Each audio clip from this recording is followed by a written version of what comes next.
Okay, welcome back. In the next section, it's mainly physics stuff. So first and second moments. Um, the first moment is the working with regards to center of mass, and the second is the moment of inertia. The formulas are very similar. Okay? So the center of mass you can think of as a balance point, and the moments of inertia has to do more with, I guess, rotation, um, resistance to rotation. Okay, so we'll start out with center of mass again. So center of mass,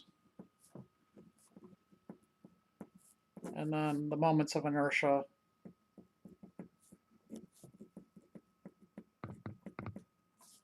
So first, center of mass. So to find the center of mass, what you're doing is finding it's basically a balance about the x-axis and sort of a balance about the y-axis. And we think in terms of teeter-totters, right? So the moment is going to be sort of a measure of the tendency to rotate around this fulcrum here. So it's like a teeter-totter, and you can imagine putting something there and maybe putting something over here. The moment with regards to this fulcrum, and in terms of the xy plane, you could think of the fulcrum as being the y-axis, and then I'm teeter-tottering about the y-axis. Okay, but the moment in this case would be about the y-axis. So it's going to be the what is it? The mass of this object, maybe m sub 1 times its distance from the fulcrum, so that would be some x sub 1, and then plus the mass of this object, we'll call it m sub 2, times its distance from the fulcrum, or the y-axis. Okay. So that would be the moment about the y-axis, and to kind of find its center of mass, the place where if I put the fulcrum it would be in balance, I would just divide by the total mass. Okay, so x bar, the sort of center of this system, would be m sub y divided by the sum of the masses. So m1 plus m2. Okay, we generalize this then to what are called laminar plates. And we're going to be trying to figure out the balance point of these things.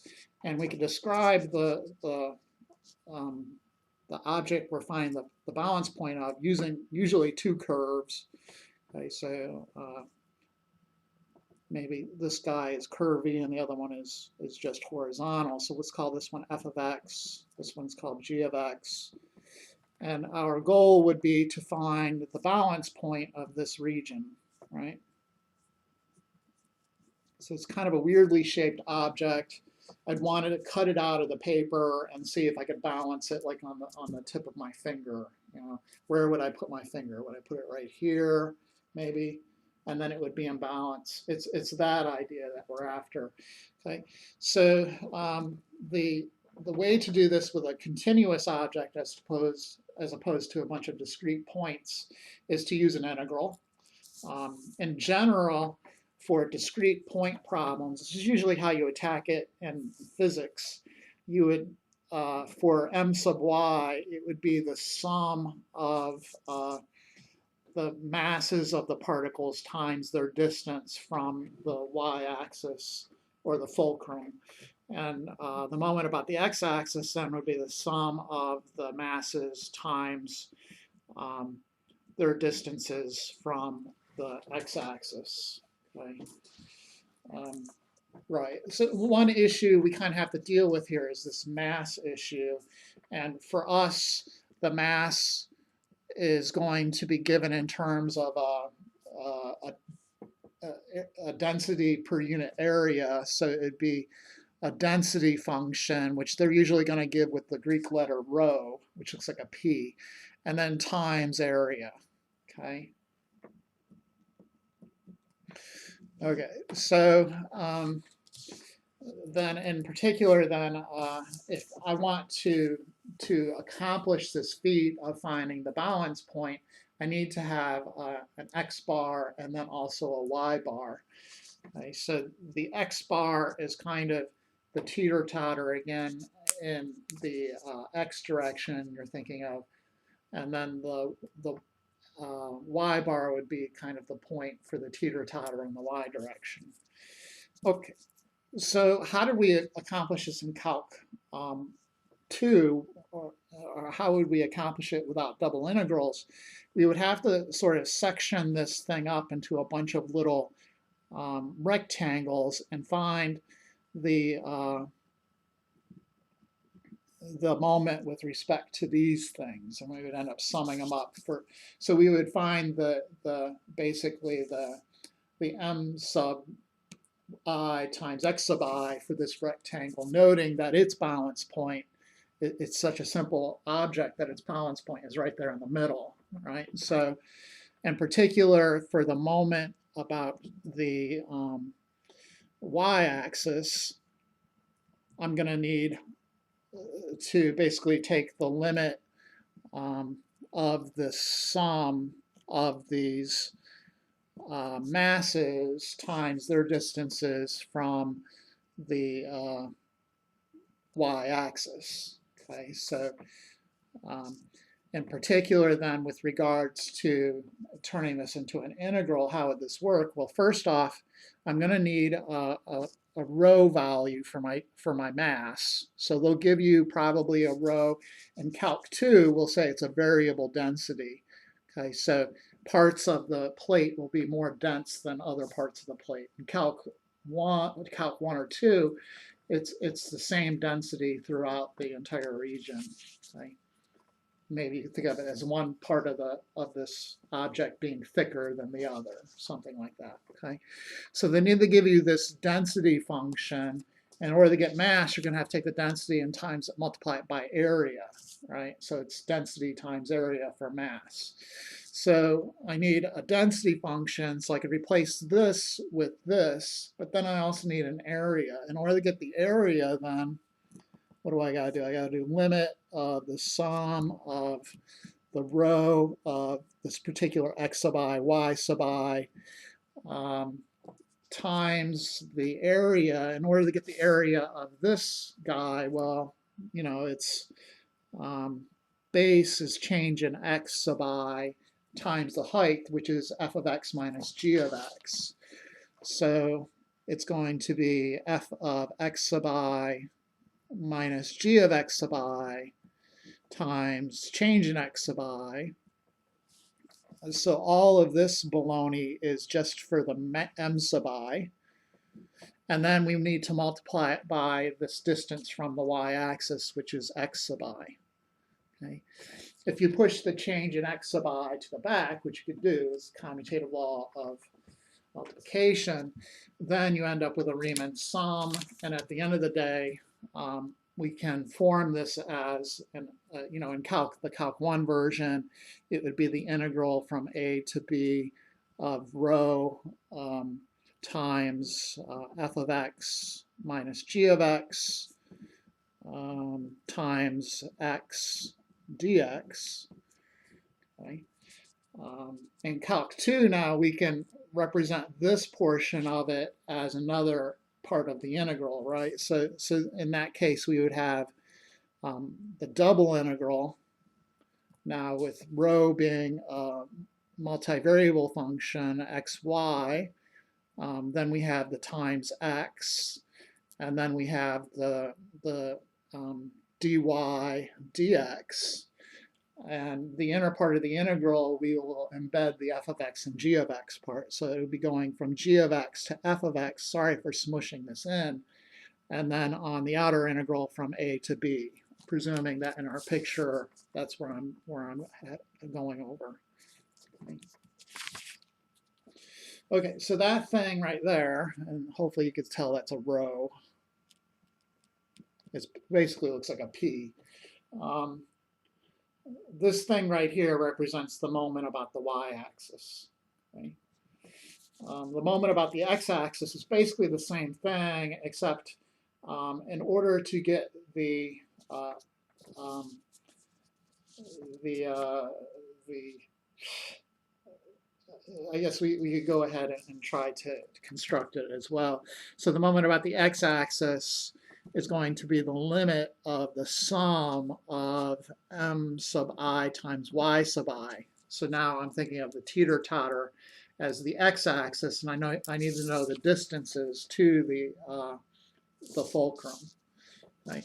So in this case, it's basically just the same thing, except we're going to have a y instead of x.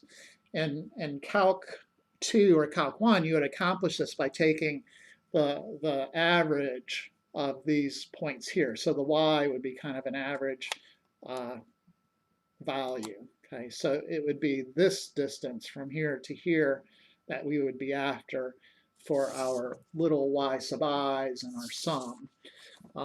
Now we don't have to kind of pull that trick.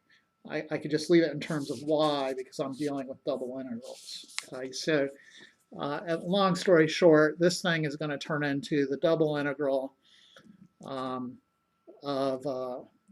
p rho of xy times y times dy dx. We're going again from g of x to f of x, and then from a to b. For this part, when you're looking for the center, you're going to need the moment, but then divided by the sum of the masses. So the sum of the mass, we still kind of need an equation for that. So the sum of the mass of this object here is just going to be, well, I need to go what? Density times area. So it'll have the density function right, inside the integral. And then for the area, we just do it as an iterated integral, right? So the bottom curve is g of x to the top curve, and then the running man will go from a to b, right? So a to b, we have g of x to f of x. Okay. So for the center of mass, that will do it. You get these pretty nasty looking formulas, but in general, you just, I wouldn't force you to memorize it. You would just kind of look it up in the book, and it becomes a plug and chug. Okay. So if you know nothing about what the heck is going on, I think intuitively kind of accept it as you're just looking for where to kind of put your finger if you're trying to balance this thing on your finger, the point where that would be in perfect balance. Okay. And in order to do that, you need to do all these calculations. Okay. So long story short, x bar is going to be m sub y all over the total mass. And then your other coordinate, y bar, is going to be m sub x all over the total mass. And it seems weird that I'm using m sub y for x, but it's because you're teeter-tottering. When you're teeter-tottering about the x-axis, you have to think distances y away from the x-axis. Okay. So that's the setup. You just want to look at maybe one or two of these and then move on to the second moment. So problem number 11, y equals square root of x, y equals 0, x equals 1, and then rho is given as a variable function with regards to y. So as you go up on the region, let's get the region. Okay, so square root of x looks like this, and I'm going from y equals 0 to the square root of x, and on the x-axis, x equals 0 to x equals 1 is right here. So we're trying to find the balance point of this region, and its mass density is increasing as y increases. So this portion of your plate is, I guess you could think of it as being thicker. Okay. Okay, so that will affect the balance point. So normally the balance point might be right here, but if you consider this variable mass, maybe the balance point is being pushed up in this direction. Okay. Okay, so let's go at it. First thing, the easiest thing to do is get the mass first. I should have explored it in that orientation, but mass is going to be the double integral of ky, where k is just any constant, and then I'll do the traditional ordering dy dx, and I need to figure out basically the area of this. So I'm going from y equals 0 to y equals the square root of x. So my Riemann man is going in this direction. Right? So y equals 0 to y equals square root of x. And then on the x-axis, he's going from 0 to 1. Okay, and then you evaluate that. These integrals aren't so bad. So the integral with respect to y, so ky squared over 2, you factor out the k over 2 portion, and you just have y squared from 0 to square root x dx. And then when you plug in square root of x into y squared, that will be square root x squared, which will just be x, minus plug in 0, so you just get x minus 0, which is x. And then when you integrate x, you get x squared over 2. So k over 2 times x squared over 2 is going to be kx squared over 4. And if you evaluate that from 0 to 1, you just get 1k over 4 minus 0, which is just k over 4. Okay, okay, so that's the mass part. Then we need to get the moments. So first, let's do the moment about the y-axis. So this is the double integral of rho times x. So I have k, y, x. I'll do the traditional ordering dy dx. Same bounds on the integral. Okay. So this will turn into, what does this turn into? Sorry, just have a momentary lapse of. So the integral with respect to y is going to be y squared over 2. Again, you can pull out the k all over 2. You have the integral of y squared x evaluated from 0 to square root of x dx. And then I'm plugging in square root of x for y and 0 for y. So what do you get? Square root of x squared is just x, and then you have x times x, which is x squared, minus 0 times x, which would be 0, so you just get x squared dx. And then integrating x squared is x cubed over 3, so k over 2 times x cubed over 3 is kx cubed all over 6. Evaluated from 0 to 1 is k over 6. Let's do the moment about the x-axis then. So in this case, you're looking at k times y, which will be ky squared. Okay. Same bounds on your integral.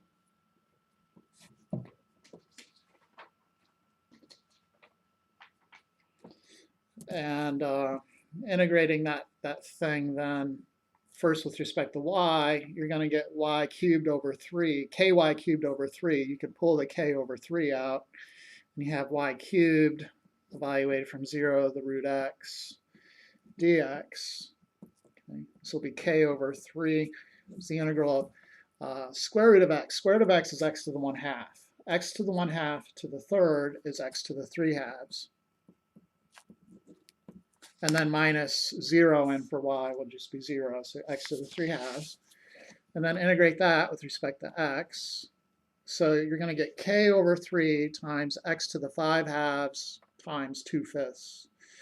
So 2/5 is going to give me 2k all over 15 times x to the 5/2, evaluated from 0 to 1, which is going to be 2k over 15.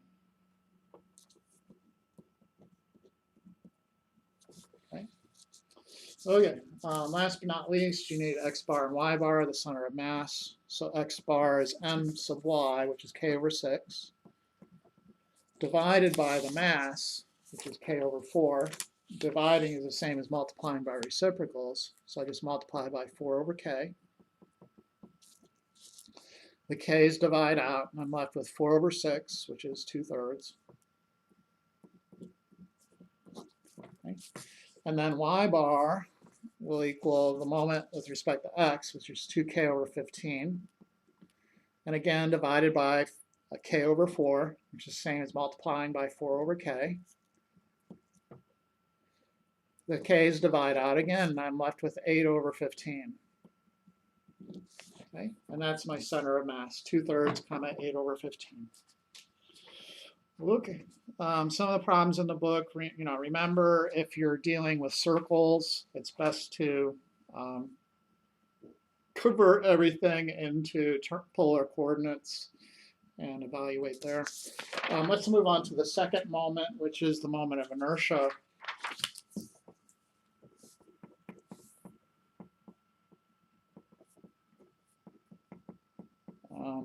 My physics may be kind of fading in my brain. It's been, oh my God,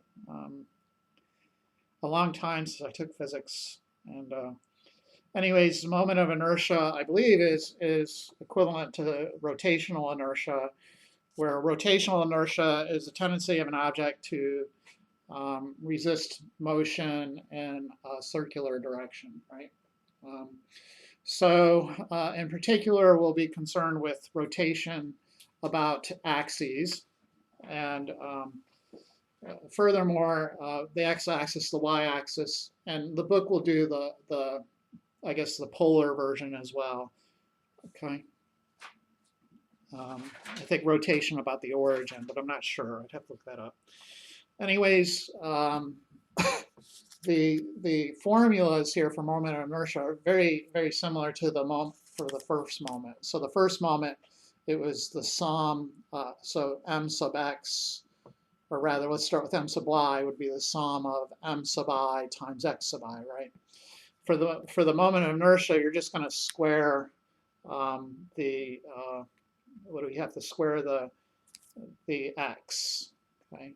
And that will be the moment of inertia. You go through your physics book and kind of piece it together. If you use the formula for kinetic energy, you can kind of get there. Okay, I'm not going to go there because some people haven't taken physics. If nothing else, here's the formula. It's similar to the first formula, and it's going to be the basis for what we do next. So in our case now, instead of m, we're going to replace this with an I. Okay, and the smooth version then is just going to be the double integral over whatever region you're worried about of y squared rho of xy. So instead of y, it's going to be y squared. And sorry, which version am I doing right now? The x version, sorry. So it'd be x squared rho of xy dA. And then your second moment about the x-axis would be the sum of the m sub I, y sub I squared now, which is the double integral over the region of y squared rho of xy dA. Like the center of mass, now we have a gyration point.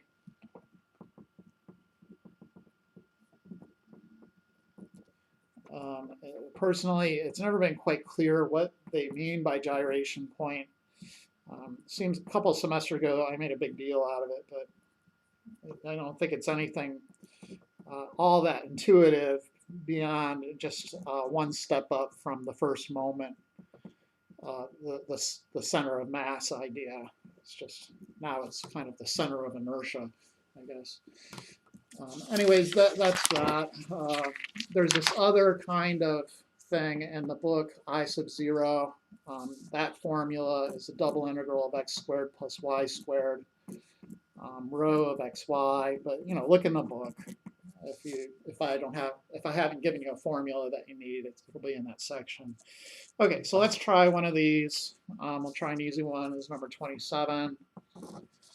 And in particular, we want to find the moment of inertia about the x and y axes, and then the gyration point as well for this rectangular region with a constant density of 1. Mass density is 1. Okay, so this value is b, this value is h. Seems like in physics they give you the density is with respect to volume. But here we're just doing it it's not. It's more of an area type density, I guess. So anyways, I think that's an issue. I don't remember off the top of my head, but if you're flipping out about it, it's not quite like what you do in physics. So anyways, we need we need the mass again. We're going to need the mass. That's pretty easy to figure out, right? Let's not even use an integral. It's h times b, right? Base times height, or whatever you want to say. Now let's get our moments. So I sub y will be the double integral of x squared times our rho of xy, which is just a constant this time. We'll do the traditional ordering, dy dx. So I'm going from, so my orientation, running man is going like this. I'm going from y equals 0 to y equals h. So 0 to h. And then the running man is going from 0 to b. Okay, so this point right here is b comma h. That's not clear. Okay, integrate this character then. So with respect to y first, I'll have x squared y evaluate from 0 to h, and then I have dx. So putting in h for y, I get hx squared dx minus 0, and then evaluate with respect to x. So I'll have hx cubed over 3 evaluated from 0 to b. So that's going to be hb cubed all over 3. I get the second moment about the x-axis now. That's the double integral over the same region. So you could use the same limits on your integral 0 to h and 0 to b. This time it's y squared, then times dy dx, right? So integrate first with respect to y. I'll end up with y cubed all over 3, evaluated from 0 to h dx. That'll be the integral of h cubed all over 3 dx.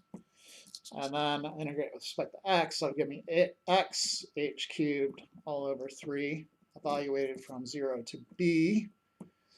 And then plugging in b minus 0 is going to be, for x, b h cubed all over 3. Lastly, then, we'll get the gyration points, and then we'll call it quits.